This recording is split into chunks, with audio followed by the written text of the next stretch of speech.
ओम सहनाववतु सहनौ भुनक्तु सह वीर्यङ्करवावहै तेजस्विनावधीतमस्तु मा विद्विषावहै।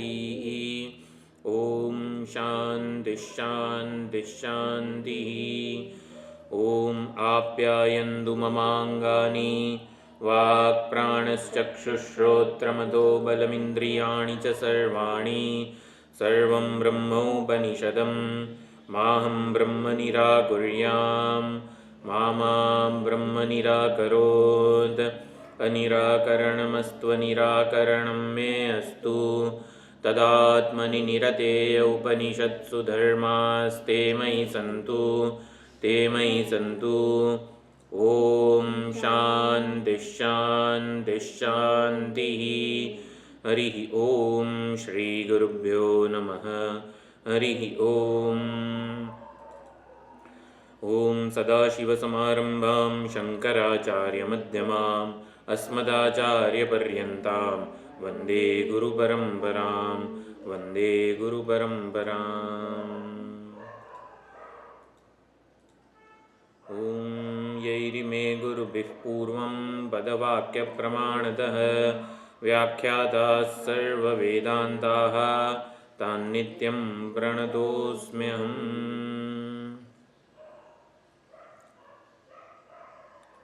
મંગલાચરણ બોલવું છે તમારામાંથી કોઈએ?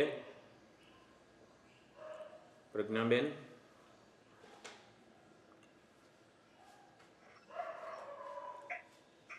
ઓમ નમો ભગવતે ભૂમ વિદ્યાચાર્યાય સ્કંદાય બ્રહ્મનિષ્ઠાય યોગીશ્વરાય સોપાનારોહણવત શાખાચંદ્ર દર્શનવત સનત પછી સેજ ઉપર કરવું પડશે. ગુમાખ્ય નિરતિશય તત્વોપદેશ શ્રે સનતકુમારાય ન્યાયતઃ ઉપસન્યાય મૃદિતકષાય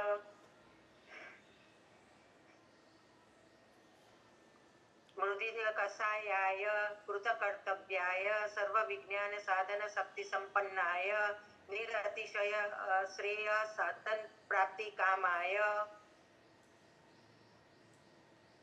વ્યક્ત ઉત્તમ અભિજન વિદ્યા વૃત્ત સાધન શક્તિ સંપત્તિ નિમિત્ત અભિમાનાય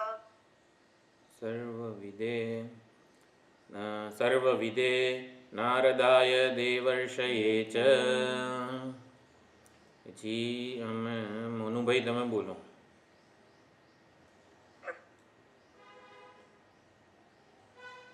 નથી સંભળાતું, અનમ્યુટ કરવું પડે, અનમ્યુટ કરીને બોલજો. નામ દિવ્યઃ પરો ભૂમા સર્વાત્માકારકોદ્વયઃ સ્વાત્મસ્થઃ પ્રત્યગાનંદો નક્ષગ્રાહ્યો ગ્રહક્ષમઃ. આ રીતે સળંગ અનુષ્ટુપ છંદમાં આ રીતે બોલવાનું છે. મંગલાચરણના શ્લોકો છે એટલે આપણે આને તો હૃદયસ્થ કરવા જ પડે, એક પણ ભૂલ વગર. સદ્વિદ્યા વિરહાદનેક મહિમત્રય્યાદિવિદ્યાવિદઃ યાસીચ્છોકમહાર્ણવે નિપતનમ શ્રીનારદસ્યાપ્યઋષેઃ યં ભૂમાનમવાપ્ય તત્ક્ષણમભૂત શોકાર્ણવોત્તારણમ પ્રાણાન્તે સદૃશમ અગમ્યમમલમ તમ નૌમિ સિંહાનનમ. બરોબર. આ પ્રમાણે મંગલાચરણના શ્લોકો દર વખતે તમારામાંથી બોલવાના રહેશે. તો સાચું બોલાય એ પ્રમાણે ઘરે પ્રેક્ટિસ કરજો. સૌથી પહેલાં અહીંયા સનતકુમાર નારદજીને આ પ્રમાણે દોરી રહ્યા છે, અંતર્મુખ બનાવી રહ્યા છે, પ્રત્યેગાત્મ અભિમુખ બનાવી રહ્યા છે. નારદજી જે વિદ્યાઓ એમણે પ્રાપ્ત કરી હતી એનાથી બહિર્મુખ હતા, તો અંતર્મુખતાની યાત્રામાં આગળ વધારી રહ્યા છે. આત્મતત્વની મુખ્યત્વે બે ઉપાધિઓ છે. આપણે આંખ, કાન, નાક, દસે ઇન્દ્રિયો દ્વારા અનેક પ્રકારે વ્યવહાર કરીએ છીએ. દસે ઇન્દ્રિયોમાં આપણું તાદાત્મ્ય અભિમાન હોય છે. તો બધી જ જગ્યાએથી આપણું તાદાત્મ્ય અભિમાન સંકેલી લેવું હોય તો બધી જ જગ્યાએથી તાદાત્મ્ય અભિમાનને સંકેલીને કોઈક એક મુખ્ય ઉપાધિમાં આપણા તાદાત્મ્યને કેન્દ્રિત કરવામાં આવે. એટલે અનેક બધી જગ્યાએથી ધ્યાન હટાવીને એક જગ્યાએ કેન્દ્રિત કરવા માટે હવે આગળ ઉપદેશ અપાય છે. આત્મતત્વની ચૈતન્યની બે મુખ્ય ઉપાધિઓ છે જેના દ્વારા એ વ્યવહાર કરે છે. એક પ્રાણ અને એક પ્રજ્ઞા. પ્રાણ એટલે ક્રિયાશક્તિ પ્રધાન ઉપાધિ છે અને પ્રજ્ઞા એટલે જ્ઞાન કે ઈચ્છાશક્તિ પ્રધાન ઉપાધિ છે. તો પ્રજ્ઞાનો સમાવેશ નામથી માંડીને આશા પર્યંતની જેટલી પણ ઉપાધિઓ હતી એને પ્રજ્ઞામાં સમાવિષ્ટ કરી દેવાય. એટલે નામથી માંડીને આશા પર્યંતની જેટલી ઉપાધિઓ હતી એ વિજ્ઞાન શક્તિ જ્ઞાન શક્તિ પ્રધાન ઉપાધિથી આત્મતત્વનો વિવેક દર્શાવાયો છે. અહીંયા 1 થી 15મા ખંડમાં શું શું કર્યું છે? એટલે 15મો ખંડ તો પ્રાણની વાત છે. 1 થી 14 ખંડ સુધીમાં આત્મ અનાત્મ વિવેક થયો. તો કયા અનાત્માથી આત્માને પૃથક વિવિક્ત સ્વતંત્ર દર્શાવાયો છે? નામથી માંડીને આશા પર્યંતની ઉપાધિ કે પ્રતીક એમાં આત્મબુદ્ધિ દ્વારા એટલે કે વિજ્ઞાન શક્તિ પ્રધાન જે ઉપાધિઓ છે એનાથી આત્મતત્વનો વિવેક દર્શાવાયો. હવે ક્રિયાશક્તિ પ્રધાન પ્રાણરૂપી જે ઉપાધિ છે એનાથી આત્મતત્વનો વિવેક દર્શાવવામાં આવે છે. આપણે બધા પોતાને પ્રાણ અને પ્રજ્ઞા માનીએ જ છીએ અને એ જ પ્રમાણે વ્યવહાર કરીએ છીએ. હું બોલનાર છું, ચાલનાર છું વગેરે રીતે. તો સૌથી પહેલાં આપણે એટલે પ્રાણ અને પ્રજ્ઞા એ તો આત્મતત્વની ચૈતન્યની ઉપાધિ છે. ઉપાધિને અનાત્મ રૂપે, જડ રૂપે, વિકારી રૂપે, સાતિશય રૂપે આપણે ઓળખવાની છે. પણ સૌથી પહેલાં અનેક બધી જગ્યાએથી તાદાત્મ્ય અભિમાનને સંકેલીને એક પ્રાણરૂપી ઉપાધિમાં તાદાત્મ્યને કેન્દ્રિત કરવું હોય તો પ્રાણનો મહિમા ગાવો જોઈએ. પ્રાણનો એટલો ઉત્કૃષ્ટ મહિમા આપણને સમજાય તો પછી પ્રાણાત્મવાદી બની શકીએ. પ્રાણાત્મવાદી એટલે હું પ્રાણ છું એવો પ્રાણમાં અહંભાવ પહેલાં સ્થાપિત કરવો પડે. એટલે અત્યંત ઉત્કૃષ્ટ ઉપાધિમાં આત્મભાવ સ્થાપિત કરવાથી ફાયદો શું થાય? અનેક બધી જે નાની મોટી ઉપાધિઓ છે, આંખ, કાન, નાક વગેરે, આમ ઘણીવાર પોતાના વાળમાં પણ એટલું તાદાત્મ્ય હોય. મારા વાળ છે ને એટલા મસ્ત કાળા ભમ્મર આમ, એટલે એમાં પણ તાદાત્મ્ય હોય અને એને હું માનીને આપણે અનેક બધા ખ્યાલ સેવતા હોઈએ. તો એમાંથી આપણે જાણે કે તાદાત્મ્ય સંકેલવું હોય તો એક એક કરીને બહુ અઘરું પડે. અનેક જગ્યાએથી તાદાત્મ્ય. એના કરતાં ભાઈ પ્રાણ છે ને, પ્રાણને લીધે તારા વાળ આટલા સુંદર લાગે છે એમ કરીને પ્રાણ જ તારા આ કાળા ભમ્મર કે જે કહેવાતા હોય વાંકડિયા વાળ રૂપે અભિવ્યક્ત થયો છે એમ કરીને આપણને જેમાં જેમાં તાદાત્મ્ય હોય એ રૂપે તો આ પ્રાણ જ અભિવ્યક્ત થયો છે. એવી રીતે પ્રાણનો મહિમા ગાઈને પ્રાણમાં અહમ બુદ્ધિને સ્થાપિત કરવામાં આવે છે. એટલે અત્યારે ઉપદેશ પ્રાણાત્મવાદી એટલે નારદજી હું પ્રાણ છું, સમષ્ટિ પ્રાણ છું. આ વ્યષ્ટિ શરીરમાં જે પ્રાણ છે એનો મહિમા ગાઈને એને સમષ્ટિ પ્રાણ સાથે એકત્વ સ્થાપિત કરવામાં આવે છે. હું સમષ્ટિ પ્રાણ છું એવું નારદજીને રિયલાઇઝ થાય, સાક્ષાત્કાર થાય. એટલે જ્યારે પ્રાણાત્મવાદી બને નારદજી પછી એક પ્રાણ એક જ કાંકરે એટલે એક જ પ્રાણને અનાત્મા કે વિકારી જ્યારે સમજાવવામાં આવે તો સીધે સીધું પ્રાણનું જે અધિષ્ઠાન છે, પ્રાણરૂપી ઉપાધિમાં જે અભિવ્યક્ત થઈ રહ્યું છે, પ્રાણરૂપી ઉપાધિ કે વેશ જેણે ધારણ કર્યો છે એવો પ્રત્યેગાત્મા લક્ષિત થાય. પ્રાણ એ આત્મતત્વની સૌથી નજીકની ઉપાધિ છે અને પ્રાણ એ કાર્યકરણ સંઘાતની અંતિમ ઉપાધિ છે. એટલે પ્રાણને અનાત્મા માની લઈએ એટલે શું કહેવાય છે એને બલ ઓલું અનેક બધા કુસ્તીબાજો જોડે ના લડવાનું હોય. સૌથી મોટો જે હોય શક્તિશાળી મલ્લ, એને કયો ન્યાય કહેવાય છે? પ્રથમ મલ્લ ન્યાય. એટલે પ્રાણને હરાઈ દઈએ ને તો પછી આપણે બધા જ અનાત્મ ઉપાધિ જગત વગેરેમાંથી આપણે તાદાત્મ્ય અભિમાનને સંકેલી શકીએ. એટલે પ્રથમ મલ્લ ન્યાય. એટલે પ્રથમ મલ્લ ન્યાય માટે સૌથી પહેલાં એ મલ્લ છે ને એનો મહિમા ગાવો પડે ને એ જ ઉત્કૃષ્ટ છે ને એના સિવાય બીજું કંઈ નથી, એવું કંઈક અહીંયા થઈ રહ્યું છે. એટલે 15મો જે ખંડ છે એ પ્રાણ મહિમ્ન સૂક્ત છે. પ્રાણનો મહિમા ગાવામાં આવશે અને પછી પ્રાણનો કચરો પણ કરવામાં આવશે. પ્રાણનો સૌથી પહેલાં મહિમા ગાવામાં આવશે જેથી આપણો અહંભાવ, આપણું તાદાત્મ્ય પ્રાણમાં થાય. આ શરીર ઇન્દ્રિય મન બુદ્ધિને છોડો, આ પ્રાણ જ અગત્યનો છે.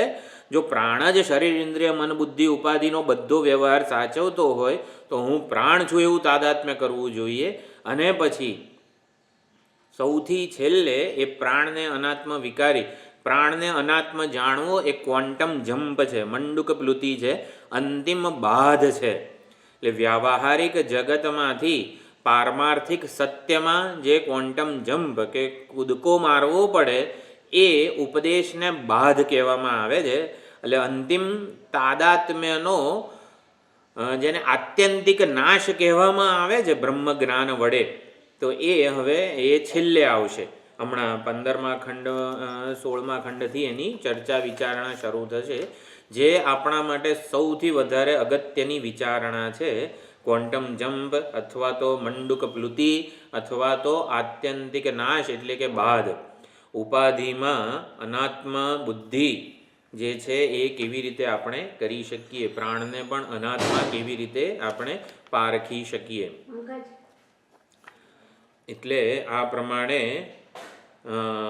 નામથી માંડીને આશા પર્યંતની જેટલી પણ ઉપાધિઓ હતી એ પરાક હતી. અને પરાક પદાર્થના ધ્યાન વડે, પરાક પદાર્થોની ઉપાસના વડે, પરાક એટલે બાહ્ય, આત્મતત્વથી જે બાહ્ય છે, જે હંમેશા હું કહેવાને યોગ્ય નથી. હું જોનારો છું તો આંખમાં આપણો અહંભાવ હોય પણ હું હંમેશા જોનારો હોતો નથી. એટલે હું રૂપે હંમેશા કહેવાને યોગ્ય નથી. એટલે દ્રષ્ટા રૂપે જ્યારે હુંનું ધ્યાન ધરું તો હું હંમેશા સુખી દુઃખી વગેરે જ રહેનારો છું. તો દ્રષ્ટા રૂપે હુંની ઉપાસના, જે ચૈતન્ય દ્રષ્ટા છે એવી રીતે જાણે કે ઉપાસના કરીએ તો એના ફળ પ્રત્યે આપણને વૈરાગ્ય જન્મે. કારણ કે દ્રષ્ટા સુખી દુઃખી હોય છે, અનેક પ્રકારે વિકારી હોય છે અને એ પોતાને આવી રીતે જગતના દૃશ્યોથી પરિવર્તન પામનારો માને છે. આમ હું વિશ્વસનીય નથી દ્રષ્ટા રૂપે, તો પછી આગળ આપણને જાણવાનું મન થાય કે મારું સાચું વિશ્વસનીય સ્વરૂપ શું છે. એમ કરીને પ્રત્યેગાત્મ અભિમુખ નારદજીને બનાવી રહ્યા છે. કારણ કે નારદજીને પ્રત્યેક આગળની ઉપાસનાઓ હતી એના ફળ પ્રત્યે વૈરાગ્ય જન્મ્યો. નામથી માંડીને આશા પર્યંતની જેટલી પણ ઉપાસનાઓ હતી એના પ્રત્યે નારદજીને વૈરાગ્ય જન્મ્યો, ઉપાસનાના ફળ પ્રત્યે. કેમ જન્મ્યો? કારણ કે એ ઉપાસના કરવાને લીધે નારદજીનું ભોક્તૃત્વ ઉત્કૃષ્ટ થતું ગયું.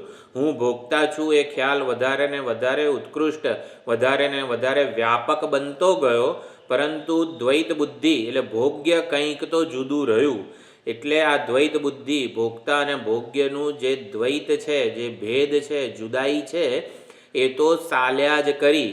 એટલે નારદજીને ભેદ બુદ્ધિથી છૂટવું હતું, જે ઉપાસના આ ભેદ બુદ્ધિને ચાલુ રાખનારી હતી. નારદજીને ભેદ બુદ્ધિથી છૂટવું હતું અને માટે વૈરાગ્ય જન્મ્યો છે. સાધન પ્રત્યે વૈરાગ્ય ક્યારે જન્મે? જ્યારે સાધ્ય આપણું સ્પષ્ટ હોય.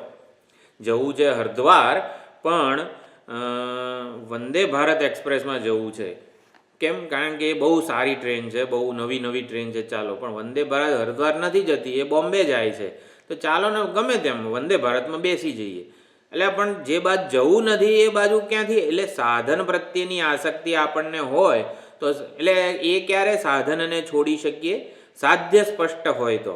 એટલે એ પ્રમાણે ભાઈ મારે શોક નિવૃત્તિ જોઈએ છે, અથવા તો એ નારદજી પારખી શક્યા હતા કે શોક નિવૃત્તિ કેમ જોઈએ છે મને? મારે દ્વૈત બુદ્ધિથી છૂટવું છે.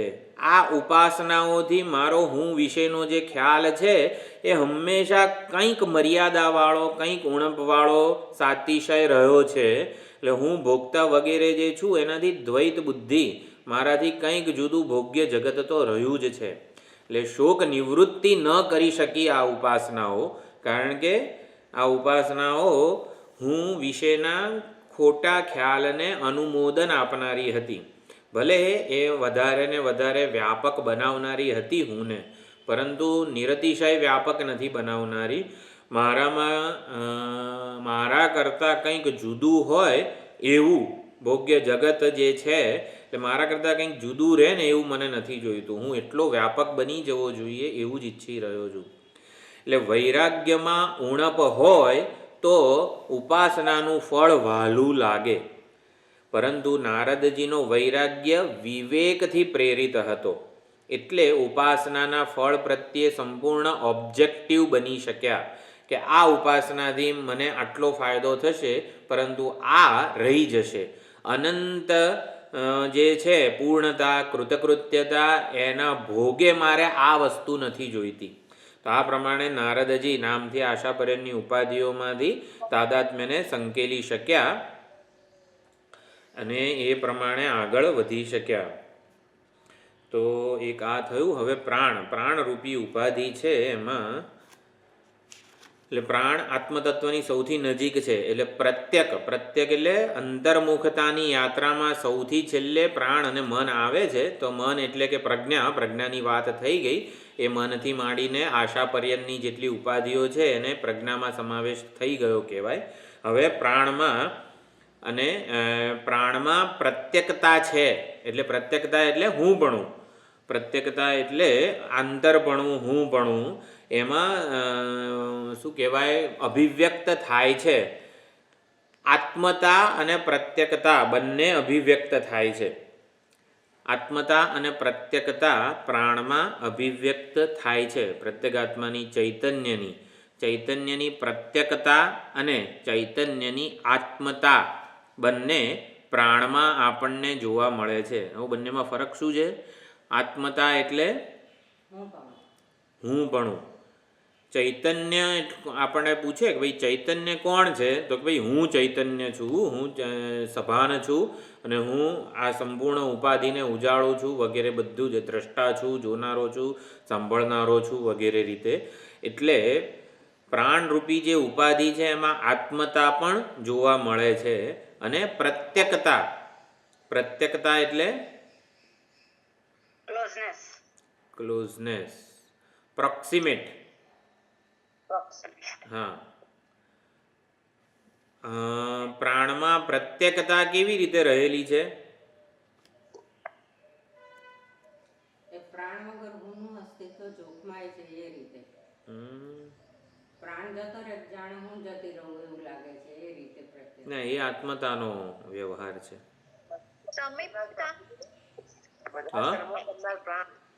બધા કર્મો કરનાર પ્રાણ છે. પ્રત્યકતા એટલે અંતર્મુખતામાંની યાત્રામાં સૌથી છેલ્લું જે મળે ને આપણને એ આંતર નિદ્રા અવસ્થામાં પ્રાણ હોય છે એટલું ક્લોઝ છે. બાકી બધા જે શેમાં નિદ્રા સુષુપ્તિ અવસ્થામાં, બરોબર છે. સુષુપ્તિ અવસ્થામાં પ્રાણ હાજર હોય છે, બાકી બધા ઊંઘી ગયા હોય છે, બરોબર છે. યસ, બધું ઊંઘી જાય, પ્રાણ જાગતો રહે છે સુષુપ્તિમાં. જો પ્રત્યકતા એટલે શું? સૌથી વધારે વિશ્વસનીય, નજીક હોવાપણું. એટલે સૌથી વધારે જે નજીક હોય, આપણી હંમેશા સાથે રહેતો. હે, સમીપતા કયું બરાબર ને? ના, મને સંભળાયું જ નથી. એટલે 2-3 વચ્ચે અવાજ હતા ને, એટલે પ્રોક્સિમેટ એટલે હું કહેવાને લાયક વધારે કોણ છે એમ. એટલે જે હંમેશા આપણને વિશ્વસનીયતા, પ્રત્યકતા એટલે વિશ્વસનીયતા.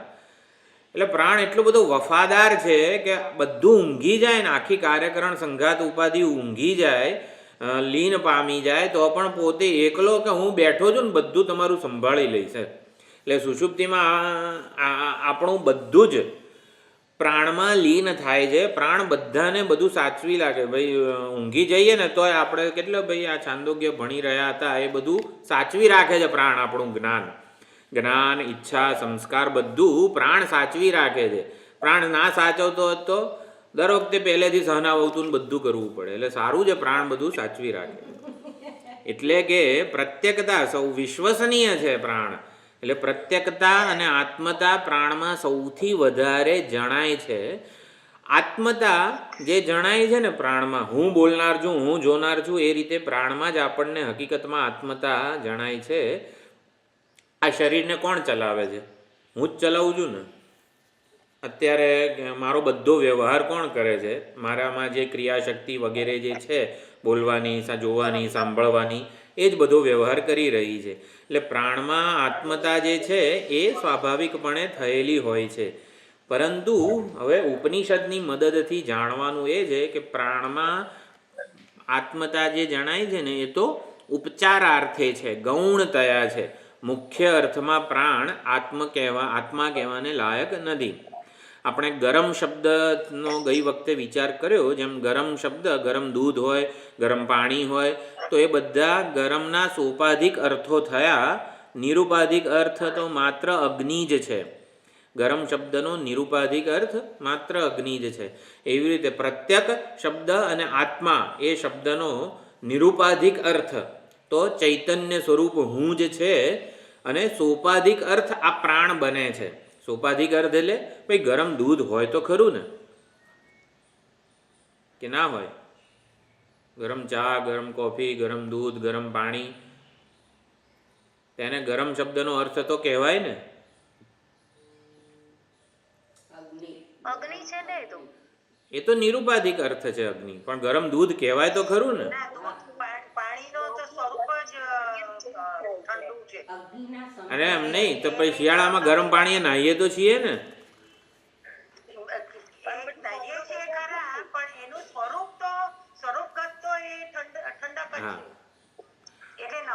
ન કહેવાય, ઓછીનું લીધેલું છે. હા, એટલે સોપાધિક અર્થ ગરમનો ગરમ પાણી કહી શકાય, પરંતુ નિરુપાધિક અર્થ અગ્નિ છે. તો એવી રીતે પ્રાણમાં આત્મતા અને પ્રત્યક્ષતા જે જણાય છે એ સોપાધિક છે, એની પોતાની નથી. એ તો આવી રીતે આધ્યાત્મિક તાદાત્મ્યને લીધે જણાય છે. હવે એ બધું કેવી રીતે થાય એ પ્રાણમાંથી અહંભાવને સંકેલવાની રીત જ્યારે આવશે એ શતુવા અતિવદતી ત્યારે સમજાવવામાં આવશે. એટલે ગૌણતયા ઉપચાર થાય છે. જેમ કોઈ બાળકને સિંહ કહીએ તો એ ગૌણતયા કહેવાય છે. એનાથી કંઈ સિંહના મુખ્ય લક્ષણો નથી, પરંતુ સિંહ જેવો બહાદુર છે વગેરે રીતે, એવો બાળક સિંહ જેવો બહાદુર છે વગેરે, એટલે ગૌણતયા ઉપચાર થાય છે. એવી રીતે પ્રાણમાં આત્મતા અને પ્રત્યક્ષતાનો ગૌણતયા ઉપચાર થાય છે. એવું લાગે કે પ્રાણ જ આપણને સાચવી રહ્યો છે, પ્રાણને લીધે મારો બધો વ્યવહાર થઈ રહ્યો છે. આ જે શ્વાસ ચાલે છે, બધા રુધિરાભિસરણ તંત્ર, ચેતાતંત્રથી માંડીને જેટલા 5 તંત્રો છે એ પ્રાણપાન, વ્યાન, ઉદાન, સમાન, આ બધા પ્રાણના કાર્યભેદને લીધે જ આ બધી સિસ્ટમ ચાલી રહી છે. એટલે બધું જ આ જે છે વાઇટલ ફોર્સ જેને કહેવાય છે, તો એ આ મારા ઉપાધિને સંપૂર્ણ રીતે સાચવી રહ્યો છે. એટલે પ્રાણને આપણે બધું સોંપીને શાંતિથી નિરાતે ઊંઘી શકીએ છીએ કે પ્રાણ તું મારા મન, બુદ્ધિ, મારા જ્ઞાન, મારા સંસ્કાર બધાને સાચવ, હું ઊંઘી જઉં છું. તો આ પ્રમાણે પ્રત્યક્ષતા અને આત્મતા બંનેનો વ્યવહાર પ્રાણમાં થાય છે, પરંતુ એ ગૌણ છે એવું આપણે સમજવાનું છે. આપણે પ્રાણ ઉપાધિ સહિત જ ચૈતન્યને જાણીએ છીએ. પ્રાણ ઉપાધિ સહિત ચૈતન્યને જાણીએ છીએ, એટલે ચૈતન્યને પ્રાણોપાધિ વાળું જ માનીએ છીએ. પ્રાણ ઉપાધિ વિનાનું ચૈતન્ય આપણને એની ઓળખ નથી. જેને કહેવાય ને ચૈતન્યના નિરુપાધિક સ્વરૂપનું, શુદ્ધ સ્વરૂપનો આપણને અનુભવ નથી. બરોબર ખ્યાલ આવે છે આશારામભાઈ? ચૈતન્યના નિરુપાધિક સ્વરૂપનો, શુદ્ધ સ્વરૂપનો આપણને અનુભવ નથી. આપણને ચૈતન્યના સોપાધિક રૂપનો જ અનુભવ છે. સોપાધિક રૂપ એટલે પ્રાણ વગેરે. તો તો ચૈતન્યના નિરુપાધિક કે શુદ્ધ સ્વરૂપનો અનુભવ નથી આપણને? નહીં?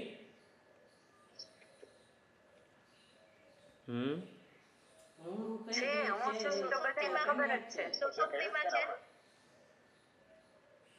હા, સુષુપ્તિમાં હું છું તો અનુભવ બધાને ખબર જ છે. ચૈતન્યનો અનુભવ તો છે જ આપણને. હું છું ઈ તો બધાને ખબર જ છે.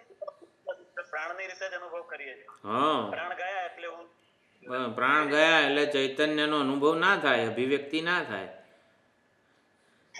પ્રાણ છે ને તો જ ચૈતન્ય અનુભવાય છે આપણને. ચૈતન્ય એમ પ્રાણ વગર અનુભવાયું જ કોઈ દિવસ?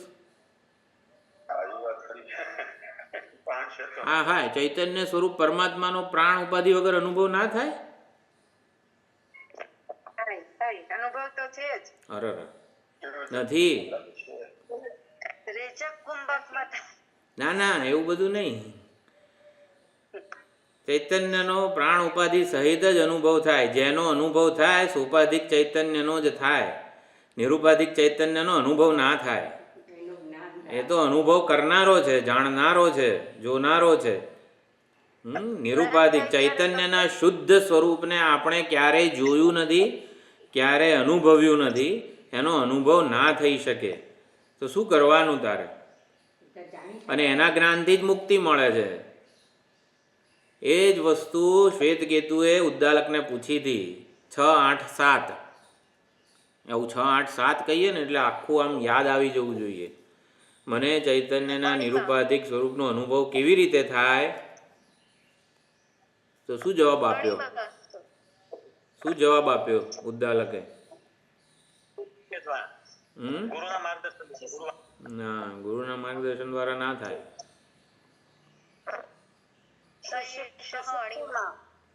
તો એ ઈશુ અણીમાં મનુભાઈનું છે ને માઇક બંધ છે. લવણ ન ઉધારે 6, 8, 7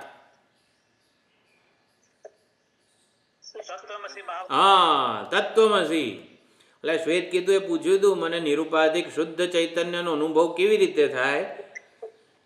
તો હા, તત્વમસી.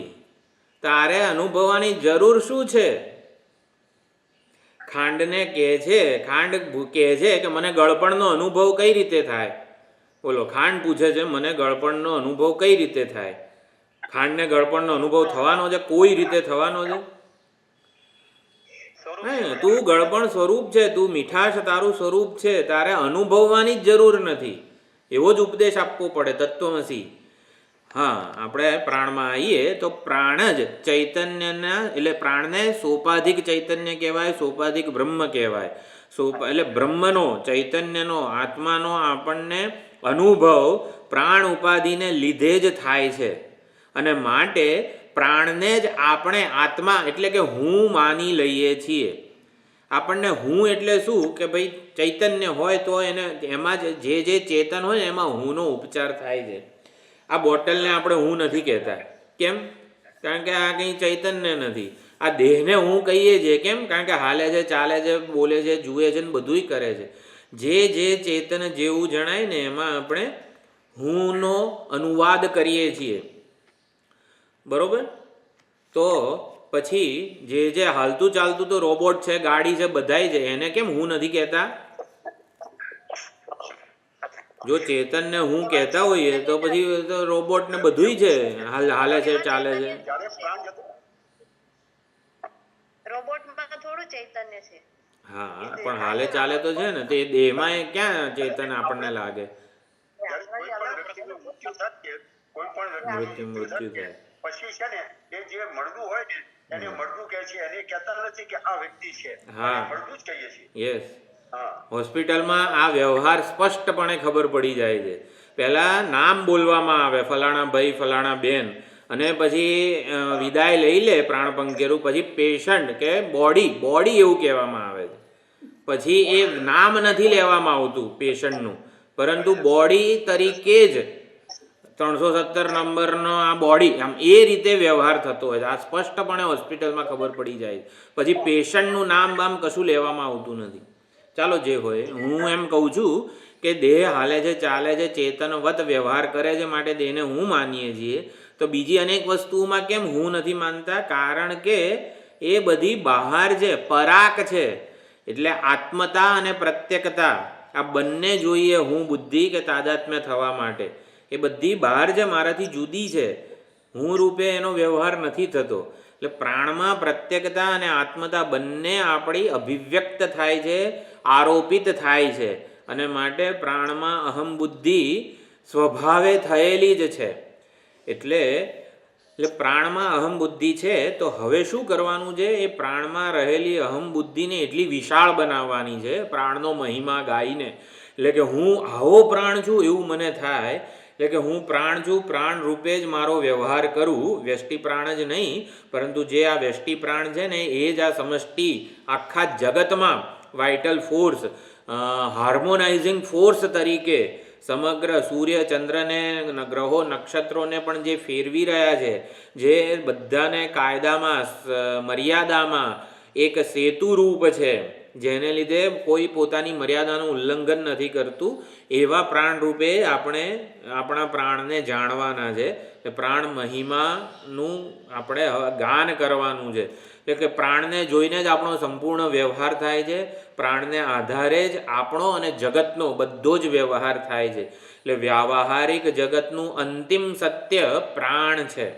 પ્રાણ વાઇટલ ફોર્સ, પ્રાણ જે સમષ્ટિ પ્રાણ કે હિરણ્ય ગર્ભ વગેરે કહેવામાં આવે છે, એ વ્યાવહારિક જગતનું અંતિમ સત્ય છે.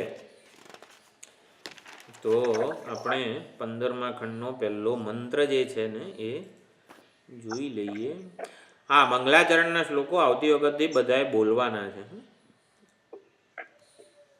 એટલે કોઈક એકનો વારો આવશે દર વખતે. તો પ્રાણો વા આશાયા ભૂયાન યથા વા અરા રથનાભૌ સમર્પિતા એવમ અસ્મિન પ્રાણે સર્વમ સમર્પિતમ. તો પ્રાણ આશા કરતાં વધારે શ્રેષ્ઠ છે, ચડિયાતું છે, સૂક્ષ્મ છે, વ્યાપક છે, કારણ છે, અંતિમ તત્વ છે વ્યાવહારિક જગતનું.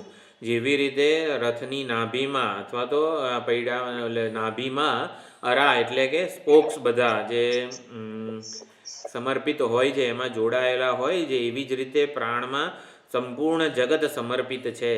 પ્રાણ પ્રાણેન યાતિ. પ્રાણને કાર્ય કરવા માટે, કાર્યક્ષમ, કાર્યશીલ રહેવા માટે બીજા કોઈની જરૂર નથી. પ્રાણ પોતે જ સ્વયં કાર્યક્ષમ છે બધા જ કાર્યો કરવા માટે. એટલે પ્રાણ પ્રાણેન યાતિ, સ્વયં જ કાર્ય કરનારો છે. પ્રાણ પ્રાણમ દદાતિ. જો કોઈ રાજા બ્રાહ્મણને કંઈક દાન આપે તો આપનારો, અહીંયા પ્રાણ જે પ્રથમા વિભક્તિ રાજા છે એમાં પણ આપનારો પણ પ્રાણ છે, લેનારો પણ પ્રાણ જ છે. અને પ્રાણાય દદાતિ, કયા પ્રયોજનને માટે રાજા કોઈ બ્રાહ્મણને દાન આપે? કંઈક આવી રીતે એના સ્વધર્મ તરીકે પુણ્ય કમાવા માટે વગેરે, તો એ પણ પ્રાણ જ છે. જે પ્રયોજનને લઈને રાજા બ્રાહ્મણને દાન વગેરે આપે છે તો એ પણ પ્રાણ જ છે. પ્રાણો પિતા, પ્રાણો માતા, પ્રાણો ભ્રાતા. પિતામાં પ્રાણ છે ત્યાં સુધી જ એને પિતા કહેવાય છે. એકવાર પ્રાણ વિદાય પામે પછી પિતા પિતા રહેતા નથી, માતા માતા રહેતી નથી, ભ્રાતા એટલે ભાઈ ભાઈ રહેતો નથી. ભાઈ કોને લીધે ભાઈ કહેવાને લાયક છે? પ્રાણને લીધે. એટલે આપણે ફલાણી વ્યક્તિમાં ભાઈ, પિતા, માતા કોને કહીએ છીએ? પ્રાણને જ કહીએ છીએ. એટલે પ્રાણ છે તો બધો આપણો જે વ્યવહાર છે, સંબંધો છે એ ચાલી રહ્યા છે. પ્રાણો આચાર્ય પ્રાણો બ્રાહ્મણ. તો આ પ્રમાણે પહેલો મંત્ર થયો. હા, એટલે હવે અહીંયા એના ભાષ્યમાં કઈ રીતે પ્રાણનું ભૂયસ્ત્વમ છે આશા વગેરે કરતા તે દ્રષ્ટાંતથી સમજાવે છે. બધું જ રથચક્રના પૈડામાં બધું સમર્પિત હોય એવી રીતે નામથી માંડીને આશા પર્યંતનું બધું જ આ પ્રાણમાં સમર્પિત છે. પ્રાણે પ્રજ્ઞાત્મની. જો પ્રાણ અને પ્રજ્ઞાને અહીંયા એક જ ગણી લીધા છે. અસ્મિન કાર્યકરણ સંઘાત એટલે કે લિંગ સંઘાત રૂપે પ્રાણે પ્રજ્ઞાત્મની. તો પ્રાણ રૂપ જે પ્રજ્ઞાત્મા છે, એટલે પ્રાણ એટલે કે ક્રિયાશક્તિ અને જ્ઞાન શક્તિ પ્રધાન જે ઉપાધિ છે એને અહીંયા સાભાસ કે સોપાધિક પ્રાણ એટલે શું? પ્રાણ અને પ્રજ્ઞા બંનેને જાણે કે સમજી લેવાના છે. ચેતનવંતો પ્રાણ તો એટલે પ્રાણે પ્રજ્ઞાત્મની દૈહિકે મુખ્ય યસ્મિન પરાદેવતા નામરૂપ વ્યાકરણાય પ્રતિબિંબવત જીવેના આત્મના અનુપ્રવિશ્ય. એટલે પ્રાણમાં અહંભાવ કર્યો પરમાત્માએ, પ્રાણને પોતાનો પ્રતિનિધિ બનાવ્યો, પ્રાણને આધારે પરમાત્મા એવું સમજ્યા કે આને લીધે મારો બધો વ્યવહાર થઈ જશે. એટલે એમણે પ્રાણ રૂપે, પ્રાણમાં હું રૂપે, હું બુદ્ધિપૂર્વક આ શરીરમાં પ્રવેશ કર્યો. એટલે નામરૂપ અનેન જીવેના આત્મના અનુપ્રવિશ્ય નામરૂપે વ્યાકરવાણી જે કીધું હતું એવી રીતે આ મુંડકોપનિષદ અને પ્રશ્નોપનિષદમાં આવે છે આ ઉદ્ધરણ. કસ્મિન્નું અહમ ઉત્ક્રાંતે ઉત્ક્રાંતો ભવિષ્યામિ કસ્મિન વા પ્રતિષ્ઠિતે પ્રતિષ્ઠાસ્યામિ ઇતિ સ પ્રાણમ અસૃજત. તો ચૈતન્ય સ્વરૂપ પરમાત્માએ સમગ્ર જગતનું સર્જન કર્યું સંકલ્પપૂર્વક, અને પછી જે એક એક શરીરો કે ઉપાધિઓ હતી એમાં પ્રવેશ કરવા માટે, એને ચેતનવંતી બનાવવા માટે એમણે વિચાર કર્યો કે હું એવી ઉપાધિનું સર્જન કરું, પ્રાણરૂપી ઉપાધિનું, કે પ્રાણ હોય તો હું છું એવો વ્યવહાર થાય, મારું ખ્યાપન થાય, મારી જાહેરાત થાય કે પ્રાણ છે, પ્રાણ પંખેરું છે તો પછી ચેતન છે એવો વ્યવહાર થાય. પ્રાણ વિદાય પામી જાય, પ્રાણે ઉત્ક્રમણ કર્યું તો પછી ચેતન પણ નથી, એ પ્રમાણે વ્યવહાર થાય. એવી ધારણાથી પરમાત્માએ પ્રાણરૂપી ઉપાધિનું સર્જન કર્યું. ઇતિ શ્રૂયસ્તુ ઈશ્વરમ તદ્યથા રથસ્ય હરેષુ નેમિ અર્પિતા. આ પાછું કૌશિતકી ઉપનિષદનું કોટેશન આવે છે. અત એવમ અસ્મિન પ્રાણે સર્વમ યથોક્તમ સમર્પિતમ સહ પ્રાણ સ્વશક્ત્યા એવ યાતિ. પ્રાણ ક્રિયાશક્તિ સ્વરૂપ છે, એની શક્તિથી જ બધું કાર્ય કરે છે. એને શક્તિ વાળો બનાવવા માટે બીજા કોઈની જરૂર નથી. આંખને કંઈક દૃશ્ય જોવું હોય તો પ્રાણ શક્તિની જરૂર પડે. પ્રાણ શક્તિ નબળી પડે તો પછી આ આંખ જે છે જોઈ ન શકે. ન અન્યત્કૃતમ ગમનાદિ ક્રિયાસ્વસ્ય સામર્થ્યમ. એટલે બધી જ ક્રિયાઓમાં સામર્થ્ય જે છે એ પ્રાણનું જ છે. સર્વ ક્રિયાકારક ફલભેદ જાતમ પ્રાણ એવ. આ વાક્ય જે છે ભાષ્યનું એ આપણે સમજવું હોય, સર્વમ ક્રિયાકારક ફલભેદ જાતમ પ્રાણ એવ. સંપૂર્ણ ક્રિયાઓ, સંપૂર્ણ કારકો, સંપૂર્ણ ફળ આ બધું જ પ્રાણ જ છે. એટલે કંઈ હું તો સમજ્યો નથી, તમે સમજાવો મને.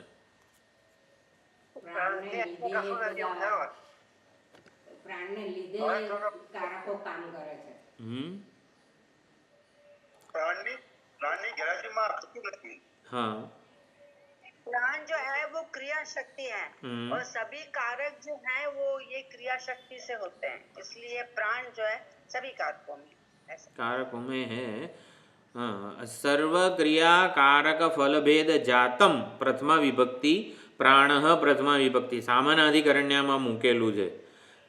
એટલે સામાનાધિકરણમાં હોય તો એક જ તત્વનો એ લક્ષિત કરે છે, એક જ તત્વને પ્રતિપાદિત કરે છે. તો સંપૂર્ણ ક્રિયાકારક ફળભેદ જાત શું છે એ પ્રાણ છે એવું કીધું. તો સંપૂર્ણ ક્રિયાઓ અત્યારે આપણે બોલી રહ્યા છીએ, ચાલો એ ક્રિયાને સમજીએ. તો બોલવાની ક્રિયાના કારકો કયા છે? હા, મુખ દ્વારા, વાણી ઇન્દ્રિય દ્વારા. વાણી 8 સ્થાનો નાભીથી માંડીને બધા જે સ્થાનો છે એ સ્થાનોએથી ઉદ્ભવતી જે વાણી છે તો એ કરણ થયું, સાધન થયું. બોલનારો કોણ છે? વક્તા. હા, એટલે કર્તા કે વક્તા જે પ્રથમા વિભક્તિ વાળો જે છે એ બોલનારો, જે શબ્દ બોલાઈ રહ્યા છે એ કર્મ વિભક્તિ. વાક ઇન્દ્રિય જે છે કરણ વિભક્તિ. પછી સંપ્રદાન, કોના માટે બોલીએ છીએ? તમારા બધા માટે બોલીએ છીએ. પછી અપાદાન, એના માટે ઉપાદાન એટલે કે એનું દ્રવ્ય મટીરિયલ શું છે, તો એ પણ આ બધી જ વસ્તુઓ, બધા કારકો અને કારકો વડે નિષ્પન્ન થતી ક્રિયાઓ અને એના દ્વારા જે ફળ જન્મે છે, આ શબ્દો અને એનું જ્ઞાન થાય છે વગેરે, આ બધું પ્રાણ જ છે. એટલે પ્રાણ જ કર્તા બને છે, પ્રાણ જ કરણ બને છે, પ્રાણ જ કર્મ બને છે, એ જ સંપ્રદાન બને છે. તમારામાં પ્રાણ જ સાંભળી રહ્યો છે, તમારામાં પ્રાણ જ આ શબ્દોના ઉચ્ચારણની ક્રિયાનું ફળ મેળવી રહ્યો છે, લાભાન્વિત થઈ રહ્યો છે.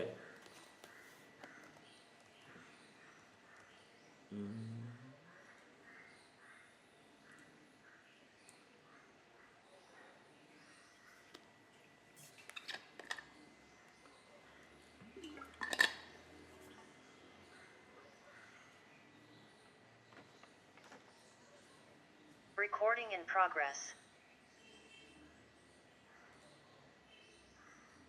ઓલું 40 મિનિટ થાય એટલે બંધ થાય ને, દેખાતું નથી. 40 મિનિટ થાય એટલે સેશન એન્ડ થાય ને, એટલે હવે નવેસરથી સેશન ચાલુ થાય.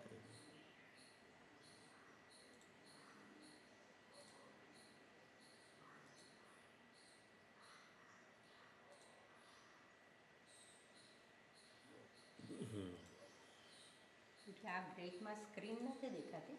હા રે,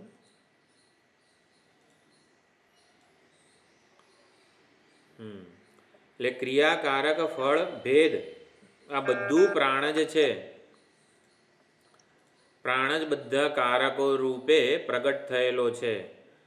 ચૈતન્યને બોલવાની ઈચ્છા થાય એટલે પ્રાણ વક્તાનું રૂપ લે, શબ્દનું રૂપ લે, વાણીનું રૂપ લે, શબ્દ ઉચ્ચારણથી જે લાભ થાય શ્રોતાનું રૂપ લે, એને સમજાય એ પ્રમાણે પ્રાણ જ બધા રૂપો ધારણ કરે છે. તો આપણામાં સાંભળે છે કોણ, બોલે છે કોણ? પ્રાણ બોલે છે. શબ્દોનું ઉચ્ચારણ પણ વાણીને એ પ્રમાણે આયામ, વાણી જે રીતે શબ્દો બોલે છે એ બધા શ્વાસ, પ્રયત્ન, આંતર, બાહ્ય વગેરે જે બધા ભેદ છે એ પણ પ્રાણના જ છે. આમ સંપૂર્ણ કાર્યકરણ સંઘાત રૂપે પણ પ્રાણ જ છે. એટલા માટે કીધું સર્વમ ક્રિયાકારક ફલભેદ જાતમ પ્રાણ એવ. એટલે આપણા બધામાંથી આપણે અનેક બધી આંખ, કાન, નાક ને બધું આપણી અનેક બધી ઉપાધિઓ આપણે માનીએ છીએ. એના બદલે હવે એવું સમજવાનું છે કે આ બધી જ એક એક નાની નાની નાની બધી ઉપાધિઓ છે ને એ તો પ્રાણનું જ રૂપ છે. પ્રાણને બોલવાની ઈચ્છા થઈ એટલે એ વાણી બની ગઈ, એ જ શબ્દો બની ગઈ અને એ જ શબ્દોનું ઉચ્ચારણ કરવાની શક્તિ બની ગઈ. પ્રાણને જોવાની ઈચ્છા થઈ એટલે પ્રાણ જ આંખ બની ગયો, એ જ આંખ દ્વારા દૃશ્યને જુએ છે, જોવાની શક્તિ રૂપે પણ એ જ છે. તો આ પ્રમાણે ન પ્રાણાદ બહિર્ભૂતમ અસ્તિ ઇતિ પ્રકરણાર્થ. પ્રાણ પ્રાણમ દદાતિ. જે કંઈ આપે છે એ બધું પ્રાણ જ પોતે આપે છે. પ્રાણને આવી રીતે જોવાની શક્તિ બધી એની જ છે, એટલે એ જ પોતાનું સામર્થ્ય બીજા બધાને એટલે આપે છે. પ્રાણાય દદાતિ. પ્રાણ હોય તો જ એ કંઈક આપે છે, વ્યવહાર કરે છે. પિત્રા યદિ પિતરમ માતરમ. હવે આ બીજો મંત્ર આવ્યો 7:15-2. સ યદિ પિતરમ વા માતરમ વા ભ્રાતરમ વા વાચારમ બ્રાહ્મણમ વા કિંચિત ભૃશમિવ પ્રત્યાહ દિક્ત્વા તુ એવમ એનમ આહુહુ પિતૃહા વૈયસી. એટલે જો કોઈ આપણા વડીલને, પિતાને, માતાને, આચાર્યને, બ્રાહ્મણને કંઈક ભૃશમ ઇવ પ્રત્યાહ, કંઈક રૂડલી વાત કરે, એટલે જે પ્રમાણે આદર ન જાળવે, એટલે પિતા, માતા, ભાઈ, બહેન, આચાર્ય, બ્રાહ્મણને માન આદર પ્રાણને લીધે જ આપણે આપીએ છીએ. જો એનો અનાદર કરીએ તો સાક્ષાત હિરણ્ય ગર્ભનો, સાક્ષાત સમષ્ટિ પ્રાણનો અનાદર થયો કહેવાય. અને એટલા માટે જો અનાદર કરીએ તો લોકો ધિક્ત્વામ, એટલે તને ધિક્કારો આવી રીતે બોલે છે એવું આપણને કહે છે. એટલે કોઈનો પણ અનાદર કે તિરસ્કાર કરવો એ એની હત્યા જ છે.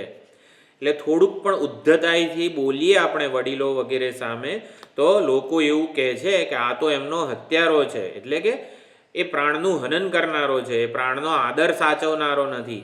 આચાર્ય, પિતા, બ્રાહ્મણ વગેરેમાં જે પ્રાણ છે એનો આદર સાચવનારો નથી. એટલે આ પ્રમાણે બીજા મંત્રમાં પણ પિતૃહા વૈ ત્વમસી, એટલે એ પ્રમાણે જો આપણે આદરપૂર્વક ન વ્યવહાર કરીએ તો લોકો આવી રીતે ધિક્કારે છે. તો પિતૃહા માતૃહા ત્વમ આચાર્ય, તું તો આચાર્યનો બ્રાહ્મણનો ઘાત કરનારો છે. આ પ્રમાણે એવું કહે છે. એટલે કે એમાં પ્રાણ જ્યાં સુધી હાજર છે ત્યાં સુધી સમષ્ટિ પ્રાણ જેટલો આદર જ આ પિતા, માતા, ભાઈ, બહેન વગેરેનો કરવો જોઈએ. એ પ્રમાણે કીધું. હવે હવે વ્યતિરેકપૂર્વક સમજાવે છે. આ ત્રીજો મંત્ર છે 15મા ખંડનો. અથ યદ્યપિ એનાન ઉત્ક્રાંત પ્રાણાન શૂલેન સમાસમ વ્યતિશન દહેત ન એવ એનમ બ્રૂયુઃ પિતૃહા અસી ઇતિ ન માતૃહા અસી ઇતિ. ઉત્ક્રાંત પ્રાણાન શૂલેન સમાસમ વ્યતિશન દહેત, એટલે જો પ્રાણે ઉત્ક્રમણ કર્યું હોય પિતા માતા સ્વસા આચાર્ય બ્રાહ્મણ વગેરેમાંથી જો પ્રાણે વિદાય કરી લીધું હોય, પછી જો કોઈ એને ઉદ્ધતાઈથી બોલે કે પછી હવે ભૂકંપ સુનામી વગેરે જે અકસ્માતો થતા હોય એમાં ઘણા મૃત્યુ પામેલા હોય એટલે પ્રાણ ન હોય એવા મૃત શરીરોને આ વ્યતિશન દહેત સૂક્ષ્મેણ જે લખેલું છે એટલે અનેક બધા આવી રીતે મૃત શરીરો પડ્યા હોય તો ઘણી બધી વખત કંઈક સાધનો વડે, કોઈ તીક્ષ્ણ સાધનો વડે બધા જાણે કે ભેગા કરવા પડે, તો ત્યારે કોઈ એને હત્યારો કહેતું નથી, કારણ કે પ્રાણ વિદાય પામી ગયું છે અને માટે એને હવે પિતૃહા માતૃહા આચાર્યહા વગેરે, આચાર્યનો ઘાત કરનારો છે બ્રાહ્મણનો ઘાત કરનારો છે એવું કહેતું નથી. એટલે કે પ્રાણને લીધે જ ટૂંકમાં વ્યક્તિનો માન આદર વગેરે થતો હોય છે એવું કહેવાનું પ્રયોજન છે. માટે ચોથો જે મંત્ર છે એમાં ચોથો મંત્ર પ્રાણો હિ એવ એતાની સર્વાણી ભવતી સવા એષ એવં પશ્યન એવં મન્વાનઃ એવં વિજાનન અતિવાદી ભવતી તમ ચેદ બ્રૂયુઃ અતિવાદી અસી ઇતિ અતિવાદી અહમસ્મિ ઇતિ બ્રૂયાત ન અપન્નુવીત. જો આ ચોથો મંત્ર આપણા માટે થોડોક વિચારવાનો છે. પ્રાણો હિ એવ એતાની સર્વાણી ભવતી, એટલે બધા શરીરોમાં, બધા જગતમાં, સંપૂર્ણ જીવોમાં, ચરાચર વસ્તુઓમાં પણ આ પ્રાણ જ અભિવ્યક્ત થઈ ગયો છે. પ્રાણે જ આ બધા રૂપ લીધા છે. માટે પ્રાણ જ આ બધું જ એવું કીધું. સવા એષ એવં પશ્યન એવં મન્વાનઃ એવં વિજાનન, એટલે આ અહીંયા ઉપાસના વગેરેની વાત છે. આ પ્રમાણે જે જાણે છે એવં પશ્યન એવં વિજાનન, એટલે આ પ્રમાણે જે વિજ્ઞાન શબ્દનો અર્થ અહીંયા ઉપાસના છે. આ પ્રમાણે જે જાણે છે, આ પ્રમાણે જે શ્રદ્ધાપૂર્વક માને છે, એટલે પોતાને એ પ્રાણ રૂપે જુએ. જો મારામાં આંખ કાન નાક બધામાં બોલવાની ક્રિયા કરવાની બધી જ શક્તિ તો પ્રાણની છે, તો ચાલો હું પ્રાણ છું, હવે હું દ્રષ્ટા શ્રોતા મનતા વિજ્ઞાતા છું, બોલનારો છું, આવું બધું નથી હું માનતો. મારા વિશેનો જે પ્રત્યય છે, ઓળખ છે, એ શું છે? હું પ્રાણ છું. અને તમારામાં જે છે તમારામાં પણ જોનારો, સાંભળનારો, બોલનારો, ક્રિયા કરનારો કોણ છે? તો કે પ્રાણ છે. બીજા જીવોમાં પણ બધો જ વ્યવહાર કરનારો કોણ છે? પ્રાણ છે. તો પ્રાણાત્મવાદી આ નારદજી હવે પ્રાણની અહંગ્ર ઉપાસના કરે છે કે જેમ એક કાર્યકરણ સંઘાત ઉપાધિમાં ક્રિયાકારક ફળભેદ જાતમ પ્રાણ છે, એમ સંપૂર્ણ જગતમાં ક્રિયાકારક જે ઉપાધિ છે અને જે કંઈ પણ સ્થાવર જંગમ બધી વસ્તુઓ છે એમાં પણ પ્રાણ જ છે. એટલે અહીંયા પણ પ્રાણ છે. સ યશ્ચાયમ પુરુષે યશ્ચા સાવાદિત્ય, એટલે સ એકઃ, એ પ્રમાણે જે આ ઉપાધિનું સત્ય છે ને એ જ સમગ્ર જગતનું અને બધી જ ઉપાધિઓનું સત્ય છે. બધા જીવોનું પણ પ્રાણ જ સત્ય છે, બધા જગતનું પણ પ્રાણ જ સત્ય છે. એટલે આ પ્રમાણે પ્રાણાત્મવાદી એટલે શું? હું પ્રાણ છું અને સર્વ કંઈ પ્રાણ છે, આ બધું જ પ્રાણ છે. આ પ્રમાણે એ વ્યવહાર કરે છે. એટલે એવમ પશ્યન એવમ મન્વાનઃ એવમ વિજાનન. પશ્યન એટલે આ પ્રમાણે એ સમજે છે, આ પ્રમાણેનો એનો પ્રત્યય છે, એ પ્રમાણે એને જ્ઞાન પ્રાપ્ત કર્યું છે. સમષ્ટિ પ્રાણ અને વ્યષ્ટિ પ્રાણનું એકત્વ જેણે ઉપાસના દ્વારા દ્રઢ કરેલું છે. એટલે એનો હું, એટલે આત્મ પ્રત્યયની સભાનતા જેમ અત્યારે કેવી એક ઋષિ રૂપે થાય છે, તો નારદજીએ પ્રાણની અહંગ્ર ઉપાસના કરવાથી એમના આત્મ પ્રત્યેની સભાનતા કેવી રીતે થઈ? સમષ્ટિ પ્રાણ રૂપે એમને આત્મા એટલે કે હું ચેતન લાગવા લાગ્યું. એટલે એવમ પશ્યન એટલે એ પ્રમાણે એમની દ્રઢ સમજ છે. એવમ મન્વાનઃ, આ પ્રમાણે શ્રદ્ધાપૂર્વક એ માને પણ છે કે હું પ્રાણાત્મવાદી છું. એટલે મન્વાનઃ અને એવમ વિજાનન, આ પ્રમાણે એમણે ઉપાસના પણ ચાલુ રાખી છે. રિયલાઇઝેશન કે સાક્ષાત્કાર પ્રાણાત્માનો કરેલો છે. તો તો વ્યાવહારિક જગતના અંતિમ સત્ય રૂપે નારદજીએ પ્રાણમાં અહંભાવ સ્થાપિત કર્યો. હવે અહીંયા એની સ્તુતિ કરવા માટે શ્રુતિએ કીધું તમ ચેત બ્રૂયુહુ અતિવાદી અસ્મિ. એટલે આ પ્રમાણે પ્રાણાત્મવાદી અતિવાદી બની જાય છે. અતિવાદી બનવું એટલે અતીત્ય વદતી ઇતિ અતીત્ય વદિતુમ શીલમ યસ્ય સહ અતિવાદી. તો અતિવાદી એટલે શું? આમ તો અહીંયા ષષ્ઠી તત્પુરુષ સમાસ છે. ષષ્ઠી તત્પુરુષ સમાસ એટલે શું કહેવાય? નોની નુના, પણ જે શું કહેવાય દ્રષ્ટા શ્રોતા મંતા વિજ્ઞાતા એવી નહીં, આંખ કાન નાક વગેરે ઉપાધિઓનું અતિક્રમણ કરીને જે બોલી રહ્યો છે. એટલે જે કંઈ પણ બોલે ને એ પ્રાણને અનુલક્ષીને પ્રાણને સંદર્ભમાં રાખીને એ બોલે છે. સર્વત્ર પ્રાણના દર્શન કરતો હોય એને અતિવાદી કીધો છે. તો અતિવાદી એટલે શું? સર્વત્ર, જેમ કે સૂર્યના ઉપાસકો હોય ને તો બધે સૂર્યનો અનુગ્રહની જ વાત કરે. ભાઈ તમારામાં જે શક્તિ છે, તમારામાં જે વિચારો આવે છે, બધું સૂર્ય ભગવાનના અનુગ્રહને લીધે જ થાય છે. તો એને છે ને સૂર્યાત્મવાદી કહેવાય. તો એવી રીતે પ્રાણાત્મવાદી અતિવાદી બને છે. અતિવાદી એટલે શું? સામાન્ય લોકો પોતાને એક કાર્યકરણ સંઘાત ઉપાધિ રૂપે માનીને બોલતા હોય છે.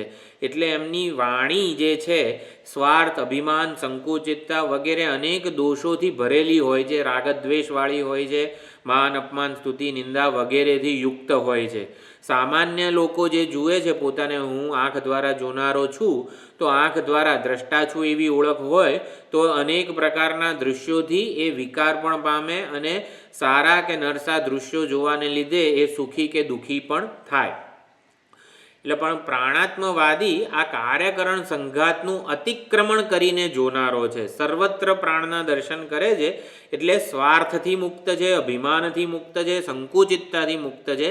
વ્યક્તિત્વની લાગણી કે જેને કહેવાય ને અજ્ઞાનકલ્પિત ઉપાધિ, જે વ્યષ્ટિ ઉપાધિ જે છે એની કોઈ સભાનતા એને નથી. એટલે એ અતિવાદી બની ગયો છે. અતિવાદી બની ગયો છે એટલે શું? અતીત્ય વદતી ઇતિ અતિવાદી. તો કોનું અતિક્રમણ કરે છે? આંખ કાન નાક 10 ઇન્દ્રિયો, મન, બુદ્ધિ વગેરેની જે મર્યાદા છે એનું અતિક્રમણ કરીને જ એ બોલી રહ્યો છે. જેમ કે મારી આંખ કેટલી બહુ તો 100, 200, 500 મીટર જોઈ શકે, પરંતુ બધાની આંખમાં જે પ્રાણ શક્તિ રહેલી છે એની સાથે જેનું તાદાત્મ્ય હોય તો એ કેટલું જોઈ શકે? તમારામાં જોનારો જે પ્રાણ છે એની સાથે પણ મારું તાદાત્મ્ય હોય તો તમારું, એટલે બધી જ વ્યષ્ટિ આંખો જે છે એમાં જોનારી શક્તિ પ્રાણ જ છે એવું માનીએ તો વ્યષ્ટિ આંખ જેટલું જોઈ શકે એ મર્યાદાનું ઉલ્લંઘન કરીને એ જોનારો છે એવું કહેવાય. એટલે જેનો પ્રાણાત્મવાદી છે એમાં કોઈ જ પ્રકારે હવે મર્યાદા નથી, બીજું શું નથી? સંકુચિતતા નથી, કોઈ સીમા નથી એના સામર્થ્યની, અને કોઈ જ પ્રકારનું અભિમાન નથી. અભિમાન હંમેશા વ્યષ્ટિ એટલે કે કોઈક એક વસ્તુને લીધે જ થતું હોય છે. અભિમાનને લીધે જ રાગ, દ્વેષ કે મલિનતા, કાલુષ્ય આવતું હોય છે.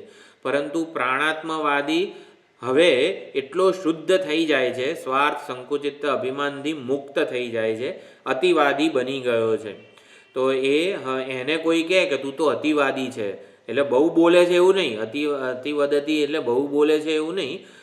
બોલનારો પ્રાણ છે, જોનારો પ્રાણ છે, સાંભળનારો પ્રાણ છે, એવો જેનો પ્રત્યય થઈ ગયો છે બધા જ જીવોમાં અને જગતમાં એક પ્રાણ જ સત્ય છે એવું જે માને છે એ પ્રાણાત્મવાદી અતિવાદી કહેવાય છે. અતિવાદી બનવું એ વ્યાવહારિક જગતની સૌથી ઉત્કૃષ્ટ સિદ્ધિ છે. પછી એ દુઃખી ના થઈ શકે, એને કોઈ દુઃખી ન કરી શકે, એનું કોઈ અપમાન પણ કરી શકે નહીં. તો આ ચોથો જે મંત્ર છે કંડિકા પ્રાણવિત એવમ યથોક્ત પ્રકારે પશ્યન એટલે ફલતઃ અનુભવન. તો આ પ્રમાણે પ્રાણાત્મવાદી પ્રાણની અહંગ્ર ઉપાસનું ફળ પણ એમણે અનુભવ્યું નારદજીએ. એવમ મનવાનઃ એટલે ઉપપત્તિભિ ચિંતયન. તો આપણે અનેક યુક્તિઓ પૂર્વક વિચાર્યું કે પ્રાણાત્મવાદી અતિવાદી કેવી રીતે છે. એવમ વિજાનન એટલે ઉપપત્તિભિ સંયોજ્ય એવમ એવ ઇતિ નિશ્ચયમ કુર્વન, આ પ્રમાણેનો એનો દ્રઢ નિશ્ચય છે પ્રાણાત્મવાદીનો કે હું પ્રાણ છું, સર્વ કંઈ પ્રાણ છે. આ પ્રમાણે તો પ્રાણાત્મવાદી શોકથી તરી જાય છે, એને શોક જન્માવનારું હવે કંઈ જ રહેતું નથી. એટલે પ્રાણનું આત્મત્વ સંભવે છે આવું નારદજીને લાગ્યું. પ્રાણાત્મવાદી પોતાને માનવા લાગ્યા અને શોકથી તરી ગયા. સુષુપ્તિમાં પ્રાણ છે અને કોઈ પ્રકારની મર્યાદા નથી, શોક નથી. એટલે સુષુપ્તિમાં જે સ્થિતિ છે ને, કેવી સ્થિતિ છે? વ્યષ્ટિ અભિમાન નથી, વ્યષ્ટિ ઉપાધિનું અભિમાન નથી અને પ્રાણ છે. ત્યાં શોક છે ખરો? સુષુપ્તિમાં શોક નથી. એટલે સુષુપ્તિમાં પ્રાણ છે અને શોક નથી. તો હું પ્રાણ છું એવું જાગ્રતમાં જ્યારે નારદજીએ તાદાત્મ્ય કરી લીધું, પ્રાણાત્મવાદી બની ગયા, ત્યારે શોકને તરી ગયા, એટલે શોકથી મુક્ત થઈ ગયા. સુષુપ્તિમાં શોક નથી હોતો. એવી જ રીતે સુષુપ્તિ જેવી સ્થિતિ એમણે જાગ્રતમાં પ્રાણ સાથેના તાદાત્મ્યને આધારે પ્રાપ્ત કરી લીધી છે.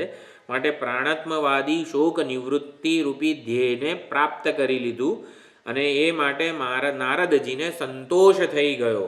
એમને શોક નિવૃત્તિ જોઈતી હતી અને એ પ્રાપ્ત થઈ ગઈ અને માટે સંતોષ થઈ ગયો.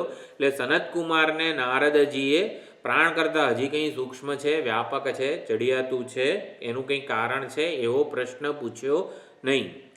ઉપાસનાના ફળમાં એ તૃપ્ત થઈ ગયા. ઉપાસનાના પ્રાણાત્મવાદી બન્યા એટલે કે અતિવાદી બન્યા. પ્રાણમાં અહંભાવની ઉપાસના કરવાથી પ્રાણ જેટલા એ વ્યાપક બની ગયા, અંતિમ બની ગયા, સત્ય વ્યાવહારિક સત્ય સ્વરૂપ બની ગયા. એટલા માટે એમને વ્યાવહારિક જગતમાં કોઈ જ હવે શોકનું કારણ રહ્યું નહીં. સર્વત્ર એ હું પ્રાણ છું અને હું એવો પ્રાણ છું જે સર્વત્ર વ્યાપી ગયેલો છે. સમગ્ર જ કાર્યકરણ સંઘાત અને સમગ્ર જગતનું જે સત્ય છે એવો હું છું. તો આવો એમનો આત્મપ્રત્યય થયો અને એટલે એ તૃપ્ત થઈ ગયા, સંતોષ થઈ ગયો. એટલે એમણે ભૂય પ્રશ્ન સામે ચાલીને પૂછ્યો નથી. એટલે પ્રાણને એ અંતિમ સત્ય માનવા લાગ્યા અને માટે આગળ એમણે કંઈ પૂછ્યું નથી. તો હવે નારદજી એમને વિપ્રત્યાવયન એટલે શું કહેવાય છે, વિચલિત કરે છે. પ્રાણનામાંથી અહંભાવ તમે કરેલો છે, પરંતુ પ્રાણ એ અંતિમ સત્ય નથી, એ રીતે એમને વિચલિત કરે છે. તો આ એક અતિવદતી. હા બોલો. સનતકુમાર ના, નારદજી તો પૂર્ણમદ પૂર્ણમિદમ એમ બોલીને જતા હતા. ચલો ભાઈ, આપણે તો શોક નિવૃત્ત થઈ ગયો, ગુરુજી નમસ્કાર, થેન્ક યુ વેરી મચ એમ કરીને બસ હરિઓમ કહેવાની તૈયારી જ હતી. બેસ બેટા, હજી બાકી છે. હા, એવી રીતે. તો પ્રાણાત્મવાદી અતિવાદી વગેરે જે છે એ વિશે થોડુંક. અતિવાદી એટલે શ્રેષ્ઠ જ્ઞાની એવો અર્થ પણ થાય છે.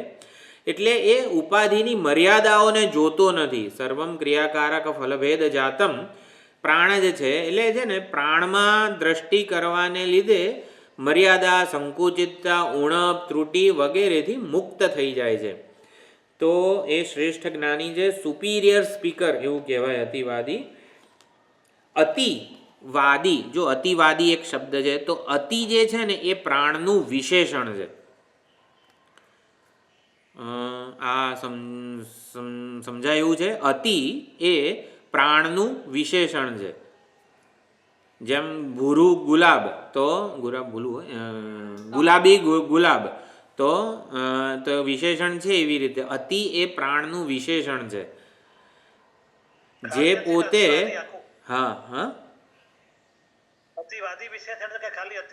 અતિ શબ્દ એ વિશેષણ છે. એટલે જેણે બધાનું અતિક્રમણ કરેલું છે, એટલે બધાની મર્યાદાઓનું, આંખની મર્યાદાનું જેણે અતિક્રમણ કર્યું છે ને એ પ્રાણ છે. કાનની મર્યાદાનું જેણે અતિક્રમણ કર્યું છે એ પ્રાણ છે. જો પ્રાણ જ બધા કાર્યકરણ સંઘાત રૂપે બધા જીવોમાં અને જગતમાં રહેલો છે, એટલે પ્રાણની શક્તિમાં કોઈ મર્યાદા નથી. આપણી પ્રાણ શક્તિ જે છે ને, આપણી જે ઇન્દ્રિયો છે ને એની શક્તિમાં, એની જે જોવાનું સામર્થ્ય વગેરે જે છે ને એ મર્યાદિત છે. જો પ્રાણમાં કોઈ મર્યાદા નથી, અને એટલા માટે આપણે યોગીઓ જે છે એ બધી જ રીતે પ્રાણમાં તાદાત્મ્ય કરીને, પ્રાણની ઉપાસના દ્વારા પ્રાણ સાથે અહંભાવ સ્થાપિત કરીને જેટલા પણ યોગીઓ છે બધા એ કેવી પ્રાણ શક્તિનું પોતાનામાં આવાહન કરે છે. અને પછી પ્રાણની જેટલી શક્તિઓ હોય ને બધી શક્તિઓવાળા એ પોતે થઈ જાય છે. વ્યાવહારિક જગતમાં જે શું છે ને, અષ્ટસિદ્ધિ નવનિધિ બધી જ વસ્તુઓ પ્રાણ દ્વારા મેળવી શકાય છે. અને માટે આ જેટલી અણીમાં લઘીમાં જેટલી પણ બધી સિદ્ધિઓ છે એ બધી પ્રાણ દ્વારા આપણે મેળવી શકીએ છીએ. અણીમાં લઘીમાં બધી સિદ્ધિઓ પ્રાણની છે, એટલે કે શક્તિઓ બધી પ્રાણની છે. આપણી ઉપાધિઓમાં રહેલી મર્યાદા જે છે એનું અતિક્રમણ જેણે કરેલું છે એવો પ્રાણ છે. એટલે અતિની જગ્યાએ પ્રાણ શબ્દ મૂકી દઈએ તો પણ ચાલે. એટલે અતિવાદી એટલે પ્રાણવાદી. તો પ્રાણાત્મવાદી કહેવાય, અતિવાદી કહેવાય, બધું એક જ કહેવાય. એટલે અતિવાદી એટલે આપણે કહીએ કે ફલાણા અતિવાદી છે, તો અતિવાદી એ ફલાણા કે એ વ્યક્તિનું, હા શું કહો છો? ષષ્ઠી તત્પુરુષ કઈ રીતે બને? ષષ્ઠી તત્પુરુષ કઈ રીતે થાય? ષષ્ઠી તત્પુરુષનું ઉદાહરણ શું છે? રાજ્ઞ પુરુષ, રાજપુરુષ, આ તો રાજાનો માણસ છે, તો એવી રીતે ષષ્ઠી તત્પુરુષ. તો અતિવાદી એ જ સમજાવું છું. જેણે બધાનું અતિક્રમણ કરેલું છે એ પ્રાણ વિશે જે બોલી રહ્યો છે, પ્રાણમાં અહંભાવ સ્થાપીને જે બોલી રહ્યો છે, એમ કરીને પ્રાણનું જ એ પ્રાણમાં આત્મભાવ સ્થાપીને એ બોલી રહ્યો છે. રાજાનો પુરુષ એમ પ્રાણનું જ એ બોલી રહ્યો છે. સર્વત્ર પ્રાણના દર્શન કરે છે, પ્રાણને જે બધા રૂપે જોઈ રહ્યો છે. એટલે પ્રાણનું જ સંપૂર્ણ જગત જે છે એને એ બોલી રહ્યો છે, એની સાથે વ્યવહાર કરી રહ્યો છે. જે પ્રાણનું પોતાનું છે એની સાથે જે વ્યવહાર કરી રહ્યો છે એ પ્રમાણે થાય વિગ્રહ. એટલે અતિ એ પ્રાણનું વિશેષણ છે, વક્તાનું નહીં. વિભક્તિ તો આવી જોઈએ ને? તો નથી આવતી. પ્રાણનું બોલનારો એટલે અતિવાદી. અતિને પ્રાણ સમજ. અતિને પ્રાણનું વિશેષણ સમજવાનું છે. એટલે અતિ ઇઝ ઇક્વલ ટુ પ્રાણ એવું છે. અતિ ઇઝ ઇક્વલ ટુ પ્રાણ કઈ રીતે? તો જે સર્વમ અતિત્ય એટલે બધાનું અતિક્રમણ કરીને કોણ રહેલો છે આ ઉપાધિમાં? આંખ, કાન, નાક બધાની મર્યાદા ઉણપનું અતિક્રમણ કરીને કોણ રહેલો છે? તો કે પ્રાણ રહેલો છે. એટલે પ્રાણની શક્તિ અનંત છે, અમર્યાદિત છે, સીમિત નથી. તો પ્રાણ વિશે જે બોલે છે, પ્રાણનું બોલે છે, એવી રીતે પ્રાણને મહત્વનો માનીને જે બોલે છે, પ્રાણ વિષયક જ ચર્ચા કરે છે એમ. તો આ પ્રમાણે જે પ્રાણનો મહિમા જુએ, પ્રાણની વિભૂતિના દર્શન કરે છે એ અતિવાદી છે. પ્રાણનો મહિમા, પ્રાણની વિભૂતિ બોલે છે, પ્રાણનો મહિમા ગાય છે, જુએ છે, પ્રાણનો એ પ્રમાણે. અતિ ઇઝ ઇક્વલ ટુ પ્રાણ. એટલે પ્રાણનો વાદી એટલે વદનમ શીલમ યસ્ય સહ એ પ્રમાણે. તો જે બોલ કરે છે એટલે એ પ્રમાણે જુએ છે. તો પ્રાણને જ જે જુએ છે, પ્રાણનું જ મહિમા ગાન કરે છે, પ્રાણની જ વિભૂતિના દર્શન કરે છે. તો પ્રાણસ્યવાદી કહેવાય. હા બરોબર છે, કહેવાય. એટલે પ્રાણસ્ય સમજી શકાય. એટલે અતિવાદી એટલે પ્રાણવાદી. પ્રાણ એટલે સમાસમાં તો ઓલો વિભક્તિ પ્રત્યેનો લોપ થઈ જાય ને, એટલે પ્રાણસ્યવાદીના બદલે પ્રાણવાદી, અતિવાદી એ પ્રમાણે. તો પ્રાણનો મહિમા જે જુએ છે, પ્રશંસા કરે છે, નોંધ લે છે, એટલે એ પ્રમાણે પશ્યન મનવાનઃ એટલે સમગ્રતયા પ્રાણના મહિમાને જ જે ભણે છે, ગણે છે. એટલે મનવાનહનો અર્થ આ પ્રમાણે પ્રાણના મહિમાને જ જે ગણે છે કે ફલાણા ભાઈ વધારે 10 કલાક સુધી વેદ મંત્રો બોલી શકતા હોય તો વેદ મંત્રો બોલનારો એ વ્યક્તિ નથી, એનો પ્રાણ જ છે, અને એ પ્રાણ તો હું છું, સમષ્ટિ પ્રાણ. એટલે જે પ્રાણ સ્વરૂપ હું છું એ જ એ વ્યક્તિ દ્વારા 10 કલાક વેદ મંત્રો બોલી રહ્યો છે. તો એ પ્રમાણે મન્વાનહનો અર્થ થયો. અને વિજાનન એટલે સમ્યક નિશ્ચય, તાદાત્મ્યપન્ન થઈ ગયો છે, સમ્યક નિશ્ચયવાળો થઈ ગયો છે કે પ્રાણ જ સત્ય છે. વિજાનનનો અર્થ ઉપાસના દ્વારા દ્રઢ થઈ ગયું. જો શિવલિંગમાં આપણે સાક્ષાત શંકર ભગવાનના દર્શન કરીએ એને વિજાનન કહેવાય. આપણો સમ્યક કે દ્રઢ હલે નહીં એવો નિશ્ચય થઈ ગયો છે કે આ કંઈ પથ્થર કે એવું કંઈ નથી, સાક્ષાત શંકર ભગવાન છે, એને વિજાનન કહેવાય. ઉપાસના દ્વારા જ્યારે આપણો નિશ્ચય દ્રઢ થઈ જાય પછી એ કોઈ હલાવી ના શકે. કોઈ નાસ્તિક આવીને કે કેમ દૂધનો અભિષેક કરો છો આના ઉપર, તો કે એવી આપણે એનું નિષેધ કરી શકીએ કે આ સાક્ષાત શંકર ભગવાન જ છે એવો પ્રત્યય આપણો થઈ જાય. તો સમ્યક નિશ્ચયવાળો ઉપાસનાના બળે આપણો સમ્યક નિશ્ચય થાય એને વિજાનન કીધું છે. એટલે પ્રાણ જ મહાન છે, પ્રાણ જ સત્ય છે. માટે પ્રાણાત્મવાદી જે છે એ અતિવાદી છે, એટલે કે પ્રાણ વિશે એ બોલે છે, અને પ્રાણ વિશે બોલે છે માટે એ ખોટો ઠરતો નથી. પ્રાણાત્મવાદી ક્યારે ખોટો ઠરતો નથી. એટલે પ્રાણનો મહિમા ગાય છે અતિ પ્રાણવાદી. શું કહો છો? વિજાનન એટલે ઉપાસના દ્વારા સમ્યક નિશ્ચય દ્રઢ થઈ જાય આપણો, એને વિજાનન કીધું છે.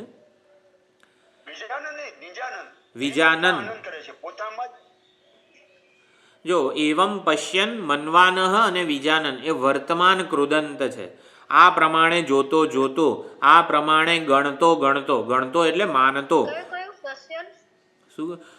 હા, એ જો મંત્રમાં હું બતાવું તો પશ્યન, મન્વાનઃ અને વિજાનન 3 વસ્તુઓ છે. એવમ પશ્યન, એવમ મન્વાનઃ, એવમ વિજાનન અતિવાદી ભવતી.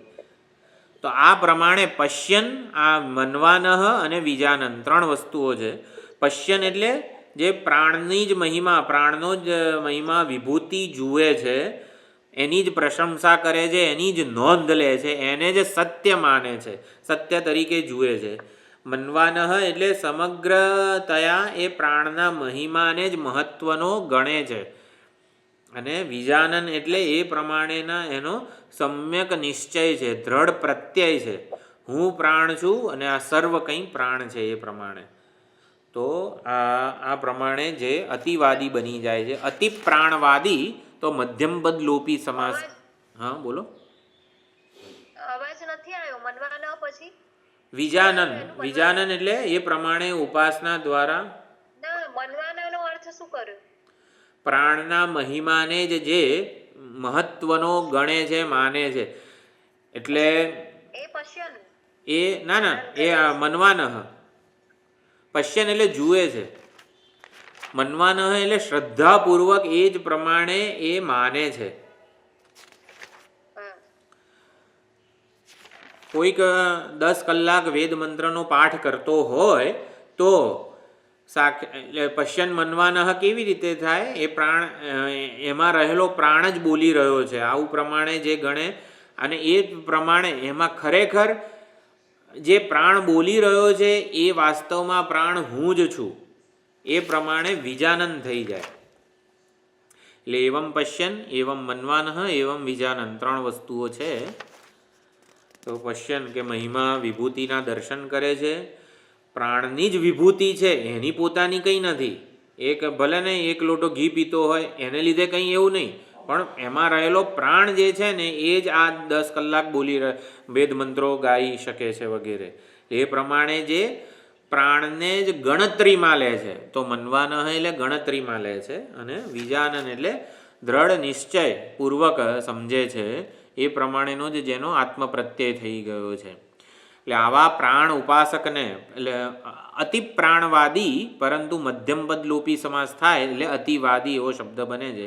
તો અતિ પ્રાણવાદી અથવા તો અતિવાદી એ પ્રમાણે.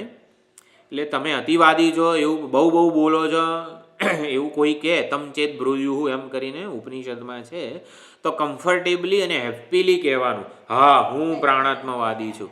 કમ્ફર્ટેબલી કહેવાનું. કોઈ કહે કે હા તમે તો બહુ સંસ્કૃત આવડે છે, હા ભાઈ શું કહે, એટલે આમ કંઈ સંકોચ નહીં પામવાનો. હા ભાઈ આટલા શ્લોકો આવડે છે, આ આવડે છે ને તે આવડે, એને સંભળાઈ ગયા વિવેક ચૂડામણી આવડે છે, ભગવદ્ ગીતા આવડે છે, આ ઉપનિષદો આવડે છે, એમ કરીને આપણે, કારણ કે આપણા દ્વારા બોલનારો કોણ છે? પ્રાણ છે. શું કરવા? આપણે પોતાના એટલે પ્રાણના સામર્થ્યને ઓછું આંકવું જોઈએ.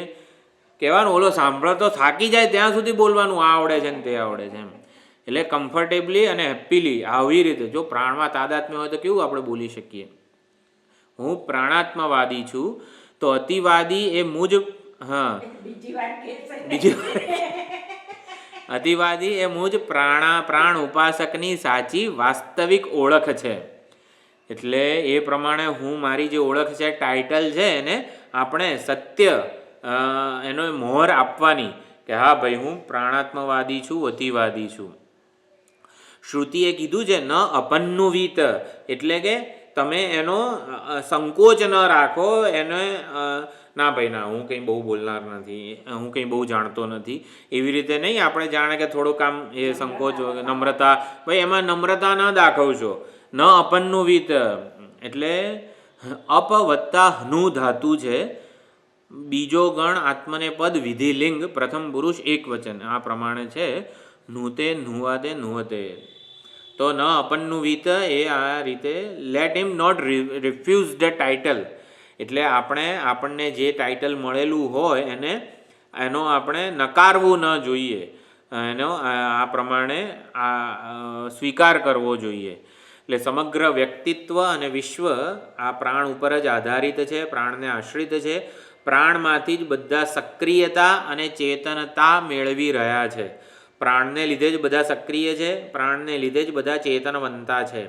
પ્રાણ જ જગત બની ગયો છે, પ્રાણ જ કાર્યકરણ સંઘાત બની ગયો છે. એટલે જગતમાં સર્વત્ર પ્રાણ શક્તિની જ અભિવ્યક્તિ છે. એટલે બાહ્ય અને આંતર સંપૂર્ણ જગત અને આ ઉપાધિઓ પ્રાણરૂપી સૂત્ર વડે ગૂંથાયેલું છે. મહી સર્વમિદમ પ્રોતમ સૂત્રે મણિગણા ઇવ, આવું પ્રાણમાં પણ લાગુ પડે જ છે. ગૌણતયા પ્રાણમાં લાગુ પડે છે, મુખ્યતયા પરમાત્મામાં લાગુ પડે છે. હવે ગૌણમાંથી મુખ્યમાં સનતકુમાર લઈ જવાના છે. પરંતુ પ્રાણ એ વ્યાવહારિક જગતનું સત્ય છે, વ્યાવહારિક જગતનો આધાર છે. વ્યાવહારિક જગત સંપૂર્ણપણે પ્રાણમાં ગૂંથાયેલું છે. એને સૂત્ર કહેવામાં આવે છે અને અંતર્યામી પણ કહેવામાં આવે છે. આ પ્રાણે જ વૈદિક કાળમાં આનું પ્રાણ એવું નામ હતું. અત્યારે કળિયુગમાં કે પુરાણિક કાળ જે આવ્યો તો પ્રાણનું નામ બદલીને રામ, કૃષ્ણ, શંકર વગેરે દેવતાઓનું નામ થયું છે. એટલે જેને હિરણ્યગર્ભ કહેવામાં આવે છે એ જ રામ છે, કૃષ્ણ છે, શંકર ભગવાન છે, વિનાયક છે, સૂર્ય છે, અંબા માતા છે. એ જ હિરણ્યગર્ભના જ આ બધા નામો છે. એટલે જે અંતર્યામી વગેરે કહેવાય છે, સમગ્ર જગતને જન્માવનારો, સમગ્ર જગતમાં આવી રીતે વ્યાપ્ત, એ પ્રાણ કે હિરણ્યગર્ભ કે આવી રીતે આપણા ઈષ્ટ દેવતા જ છે. હિરણ્યગર્ભ કે પ્રાણના જ નામ આ બધા છે. એટલે આપણે અત્યારે કેવી ઈષ્ટદેવમાં ભક્તિ વગેરે જે છે, જે કંઈ છે શંકર ભગવાન જ છે, શંકર ભગવાનની કૃપા છે, શંકર ભગવાન જ આખા જગતના આવી રીતે કર્માધ્યક્ષ છે, કર્મફળ દાતા છે. તો પ્રાણ એ વૈદિક કાળના શંકર ભગવાન છે એવું સમજવાનું. એટલે સંપૂર્ણ જગત પ્રાણ વડે, વ્યાવહારિક જગતનું અંતિમ ઉપાદાન એ જ છે. એટલે પરમાત્માએ વ્યષ્ટિ શરીરોમાં આ રીતે પ્રાણરૂપી ઉપાધિ દ્વારા બધો વ્યવહાર સંભવ બનાવ્યો. એટલે પરમાત્મા પ્રાણ રૂપે વ્યવહાર કરવા લાગ્યા. એટલે પ્રાણ સાથે તાદાત્મ્ય થાય.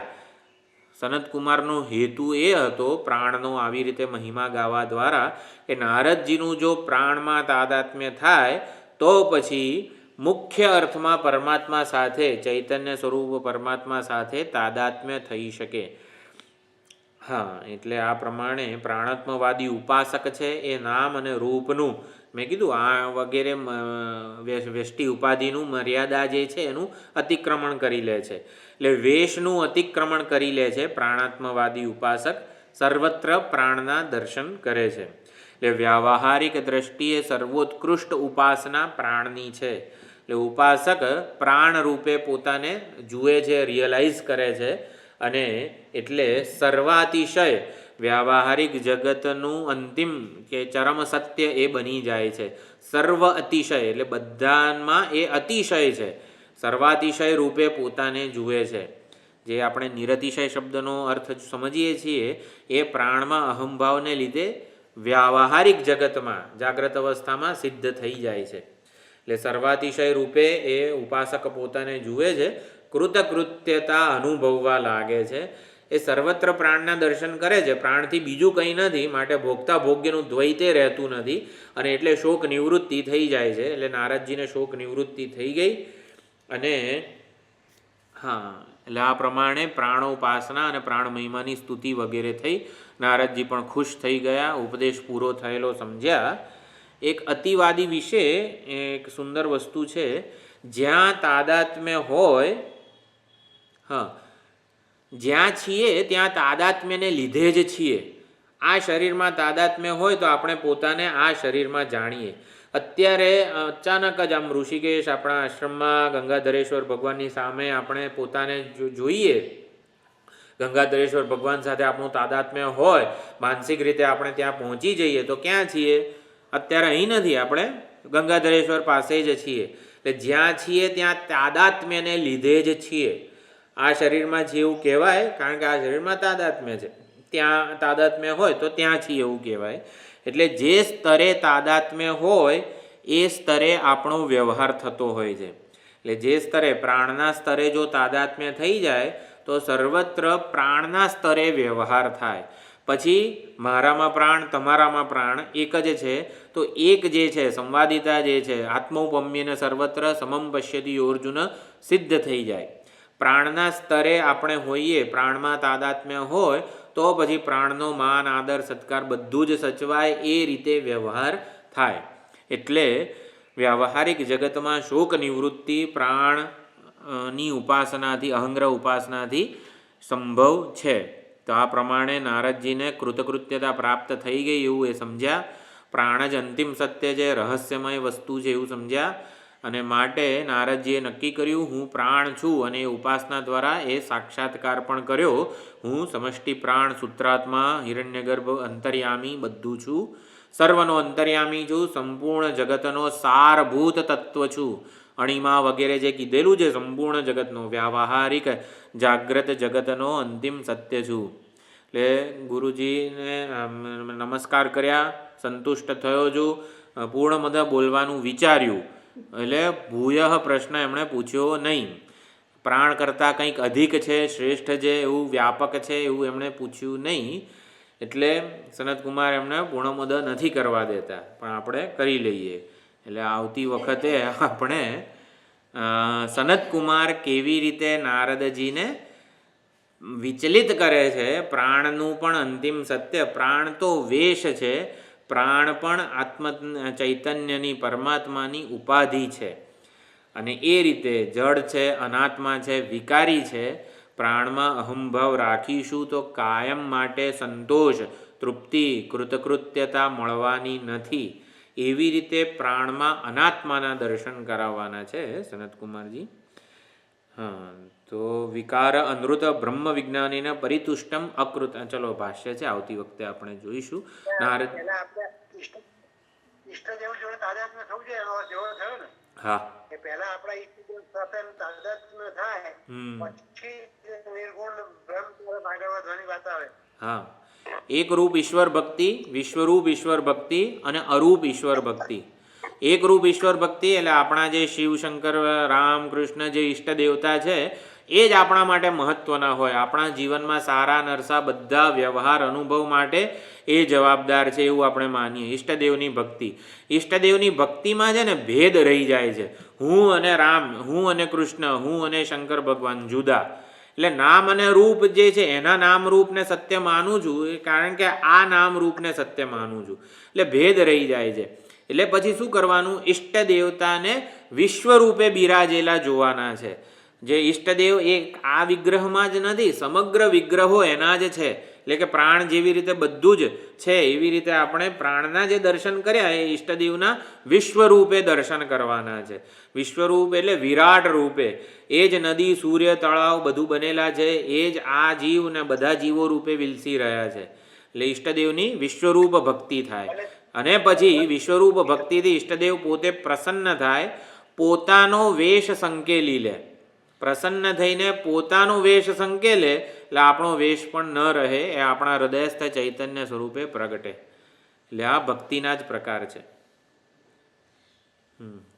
ઓમ પૂર્ણમદ પૂર્ણમિદમ પૂર્ણાત પૂર્ણમુદચ્યતે પૂર્ણસ્ય પૂર્ણમાદાય પૂર્ણમેવાવશિષ્યતે. ઓમ શાંતિ શાંતિ શાંતિ. હરિ ઓમ. શ્રી ગુરુભ્યો નમઃ. હરિ ઓમ.